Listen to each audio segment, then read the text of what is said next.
प्यारे बच्चों, आइए आज हम हिंदी व्याकरण के अंतर्गत संबंध बोधक अव्यय के बारे में पढ़ें। बच्चों, संज्ञा या सर्वनाम शब्दों के साथ आकर उनका संबंध वाक्य के अन्य शब्दों के साथ बताने वाले शब्द संबंध बोधक कहलाते हैं। जैसे गाय पेड़ के नीचे बैठी है, सन्यासी गांव की ओर जा रहे हैं। इन वाक्यों में आए शब्द के नीचे और की ओर संज्ञा और सर्वनाम का संबंध वाक्य के अन्य शब्दों के साथ बता रहे हैं, अतः ये संबंध बोधक अव्यय हैं। संबंध बोधक अव्यय के कुछ अन्य उदाहरण देखिए। सेवानिवृत्ति के पश्चात दादाजी गांव चले गए। तुलसीदास जी के समान कोई दूसरा हिंदी कवि नहीं हुआ। ईश्वर के यहाँ देर है अंधेर नहीं। विकास की जगह दिनेश को क्रिकेट टीम का कप्तान बनाया गया। इन वाक्यों में आए शब्द के समान, के पश्चात, के यहाँ, की जगह, इन वाक्यों में आए संज्ञा शब्दों के साथ उनका संबंध बता रहे हैं, अतः ये संबंध बोधक अव्यय के उदाहरण हैं। बच्चों, संबंध बोधक अव्ययों का प्रयोग करने से उनके अर्थ में कुछ भिन्नता आ जाती है, अतः अर्थ की दृष्टि से संबंध बोधक अव्यय कुछ इस प्रकार के होते हैं। जैसे कालवाचक, के बाद, के पश्चात, के उपरांत, के आगे, के पीछे, के पहले। ये ऐसे अव्यय शब्द हैं जो वाक्यों में आने के बाद उस वाक्य में बताई गई बात के काल को यानी समय को बताने वाले हैं। इसी प्रकार स्थानवाचक के अंतर्गत देखिए, के नीचे, के ऊपर, के समान, के पीछे, के आगे, के पास, से दूर, के निकट आदि। ये ऐसे संबंध बोधक अव्यय हैं जो वाक्य में प्रयुक्त की गई संज्ञाओं के बारे में बता रहे हैं कि वो किस स्थान पर हैं। इसी प्रकार दिशा सूचक के बारे में देखिए, के चारों ओर, के पास, की तरफ, की ओर। समानता का बोध कराने वाले संबंध बोधक शब्द देखिए, के समान, की तरह, के बराबर, के अनुसार, के तुल्य आदि। विरोधवाचक ऐसे संबंध बोधक शब्द हैं ये जो इस बात को बताने वाले हैं कि जिनके साथ उनका प्रयोग किया जा रहा है वो उसके विरोध को बताने वाले हैं। के खिलाफ, के प्रतिकूल, का उल्टा, के विपरीत। व्यतिरेकवाचक यानी भाव को बताने वाले हैं, के सिवाय, के बिना, के बगैर, के अतिरिक्त, की बजाय, के अलावा आदि। संग्रहवाचक तक, भर, पर्यंत आदि। साधनवाचक के जरिए, के सहारे, की जगह पर आदि। विनिमयवाचक यानी आदान प्रदान के लिए प्रयोग किए जाने वाले संबंध बोधक शब्द, के बदले, के स्थान पर, की जगह पर आदि। तुलनावाचक के आगे, की अपेक्षा, के बनस्पत आदि।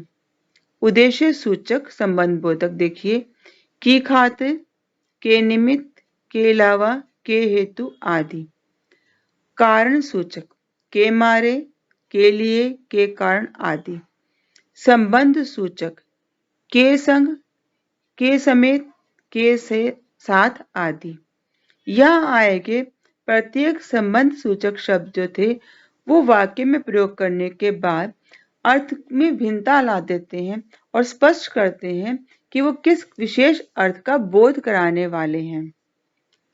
आइए संबंध बोधक शब्दों के प्रयोग के बारे में देखें। प्रयोग की दृष्टि से संबंध बोधक अव्यय तीन प्रकार के होते हैं। संज्ञाओं की विभक्ति के साथ आने वाले संबंध बोधक जैसे के मारे, के बगैर, के उपरांत, के ऊपर, के पास आदि। घर के अंदर कोई है। श्याम की अपेक्षा राम अधिक बुद्धिमान है।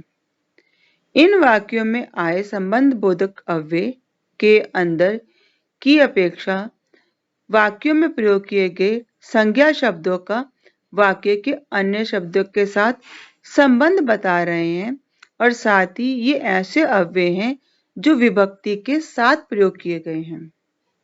आगे देखिए, बिना विभक्ति वाले संबंध बोधक जैसे पीछे, भर, पर्यंत, तक, समेत आदि।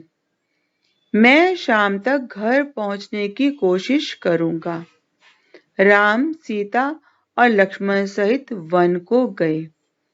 यहाँ आए गए अव्यय शब्द तक तथा सहित ऐसे अव्यय शब्द हैं जिनके साथ कोई विभक्ति चिन्ह नहीं लगा, लेकिन ये ऐसे अव्यय हैं जो वाक्य में आए अन्य शब्दों का आपस में संबंध बता रहे हैं। आइए अब जरा देखें दोनों प्रकार से आने वाले संबंध बोधक, अर्थात ऐसे संबंध बोधक अव्यय जो दोनों तरह से इस्तेमाल किए जा सकते हैं, विभक्ति के साथ और बिना विभक्ति के, जैसे द्वारा या के द्वारा, बिना अथवा के बिना आदि। उसे पत्र द्वारा सूचना दे दी गई है। इसे इस प्रकार भी लिखा जा सकता है, उसे पत्र के द्वारा सूचना दे दी गई है। अगला वाक्य देखिए, गुण बिना कोई सम्मान नहीं मिलता अथवा गुण के बिना कोई सम्मान नहीं मिलता। यहाँ ऐसे अव्यय शब्दों का प्रयोग किया गया है जो दोनों तरीके से इस्तेमाल किए जा सकते हैं, विभक्ति के साथ अथवा बिना विभक्ति के। ध्यान दीजिए, संबंध बोधक के बिना वाक्य का अर्थ स्पष्ट नहीं होता। अगर वाक्य में से हम संबंध बोधक अवयव को हटा दें तो हमारे वाक्य अर्थ को स्पष्ट नहीं कर पाते, अतः वाक्य में इनका होना अनिवार्य है। क्रिया विशेषण की तरह यह भी स्थान या दशा का बोध कराते हैं, लेकिन कुछ ऐसे कालवाचक और स्थानवाचक अव्यय हैं जो संबंध बोधक और क्रिया विशेषण दोनों में ही प्रयोग होते हैं। जब उनका प्रयोग संज्ञा अथवा सर्वनाम के साथ होता है तब वे संबंध बोधक अव्यय होते हैं, किंतु जब वे क्रिया की विशेषता बताते हैं तब क्रिया विशेषण होते हैं। जैसे यहाँ कुछ अव्यय शब्द दिए गए हैं। हमेशा सामने देखकर चलो। कहाँ देखकर चलो? सामने। सामने शब्द यहाँ क्रिया विशेषण का है। मेरे घर के सामने पार्क है। मेरे विद्यालय के सामने पार्क है। यहाँ विद्यालय और पार्क के अंतर आया गया संबंधवाचक शब्द के सामने संबंध बोधक का उदाहरण है। तुम आगे बढ़ो क्रिया विशेषण का उदाहरण है। जंगल के आगे बस्ती है। जंगल और बस्ती में संबंध को बताने वाला शब्द है और यह आगे के आगे के शब्द का प्रयोग किया गया है और ये विभक्ति सहित प्रयोग किए जाने वाला संबंध बोधक शब्द है। इसी प्रकार अन्य उदाहरण देखिए। ऊपर बैठ जाओ। पहाड़ी के ऊपर मंदिर है। लड़का भीतर घुस गया। दोनों व्यक्ति बैंक के भीतर घुस गए। रमेश नीचे खड़ा है। बिल्ली मेज के नीचे बैठी है। यहाँ प्रयोग किए गए संबंध बोधक शब्द अथवा क्रिया विशेषण के अंतर्गत आने वाले शब्द लगभग एक जैसे ही प्रतीत हो रहे थे, लेकिन जहाँ क्रिया विशेषण के शब्द थे उनके आगे कोई विभक्ति चिन्ह नहीं था और ये क्रिया के आगे आए थे, इसलिए क्रिया विशेषण कहलाए। लेकिन जब इसी प्रकार के अव्यय शब्द विभक्ति के साथ आए और संज्ञा और सर्वनाम जैसे अन्य शब्दों के साथ वाक्य में संबंध जोड़ने का काम कर रहे थे, तब ये संबंध बोधक कहलाए। आइए जरा संबंध बोधक का अभ्यास कार्य करें। निम्नलिखित वाक्यों में प्रयुक्त संबंध बोधक अव्यय छांटकर अलग कीजिए। दोस्ती की खातिर रमेश कुछ भी करने को तैयार है। यहाँ आने वाला शब्द है की खातिर। वर्षा आने से पहले मुझे वहां पहुंच जाना है से पहले। अन्याय के विरुद्ध आवाज उठाना सच्चा धर्म है। के विरुद्ध पूरे परिवार सहित वे छुट्टियां मनाने गया है। यह शब्द जो आया है संबंध बोधक सहित बिना विभक्ति चिन्ह का है। स्कूल के निकट एक पुस्तकालय भी है। के निकट रमा की तुलना में राधा अच्छा गाती है। की तुलना अभ्यास कार्य 2 रिक्त स्थानों की पूर्ति उचित संबंध बोधक से कीजिए। वहां उत्तर की ओर एक विशाल पेड़ लगा है। बीमार होने के कारण वह विद्यालय ना जा सका। बस के द्वारा वह अपने गांव पहुंचा।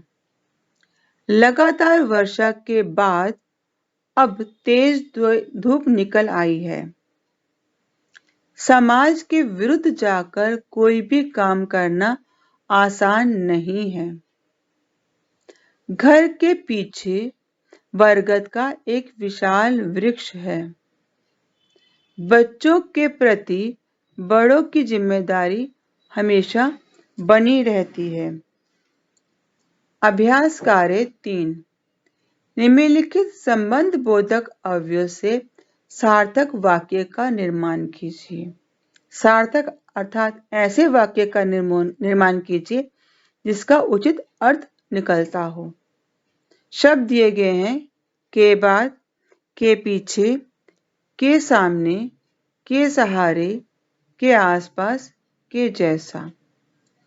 बच्चों, आशा है आपको संबंध बोधक अव्यय समझ में आ गया होगा। धन्यवाद।